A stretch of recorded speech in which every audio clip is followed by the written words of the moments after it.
ìbà ọlọ́run ìjọba àpapọ̀ yóò fi òfin de irọ́ pípa ní ìlú èkó.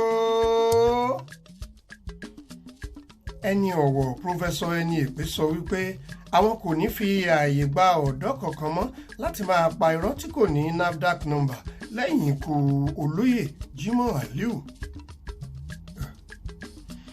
ṣùgbọ́n ìròyìn kúmọkùmọ ló sọ bẹ́ẹ̀ o. ẹ̀kálẹ́ pírọfẹ́sọ Irọ́lábí ni oníròyìn adífàgbẹ́jà of Yorùbá land. Àfáà Rèbékà ní orúkọ mi, pioneer ni mí fún ìròyìn kúmọkùmọ.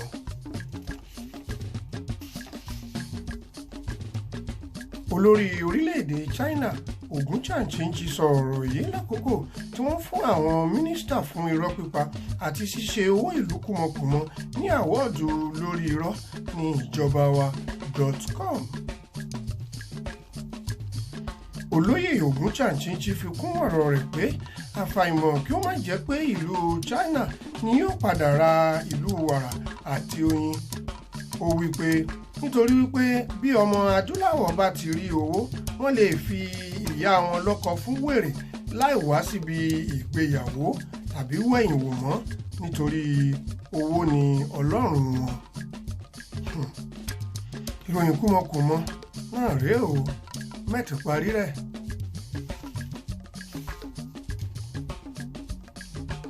ẹni ọ̀wọ̀ àwakọ́ wá sọ gbangba pé bí ìlú wàrà àti oyin bá fẹ́ kí iná wà ní orílẹ̀-èdè yìí láàrin oṣù mẹ́fà kí wọ́n jáwọ́ lórí gbígba àbẹ̀tẹ́lẹ̀ lórí jẹnẹrétọ̀ àti àwọn ìpàǹtí tí àwọn ń kó wọ ìlú wàrà lójoojúmọ́ láì gba àṣẹ tí ó tọ́ àti èyí tí ó yẹ.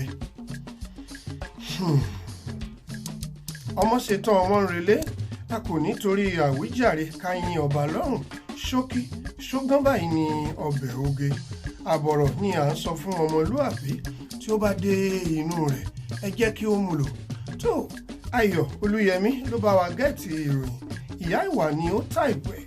Evangelist Ẹfúnṣetán Àníwúrà náà ni cameraman wa.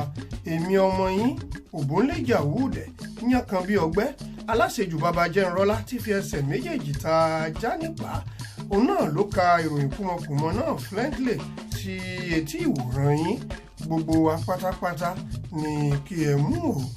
tó ó dá pápá ó rọ̀ ní dẹ̀dẹ̀ kó tó délẹ̀ ó ṣògbà àdó. ó wu ni kí a pa ajá ká dín jẹ. àwọn mùsùlùmí ni ò jẹ́ o. ìyókù tún di ní ọjọ́ méje bí mo ṣe wí lẹ́ẹ̀kan. imú yín ni kí ẹ máa fi yín mú o, yín mú o. ẹ má gbàgbé láti follow wa lórí Facebook pẹ̀lú comment, kí ẹ sì lọ sórí YouTube láti lọ subscribe fún wa. ṣe mọ̀ pé ìgbádùn tiyín òun náà ni ó jẹ wá lógún ní ilé iṣẹ́ ìròyìn kúmọkùmọ. happy birthday fún gbogbo ẹ̀yin tí ẹ̀ ń ṣe ọjọ́ òbí nínú oṣù yìí lénìí tàbí ní ọdún yìí. ìgbà ọdún kan ni o.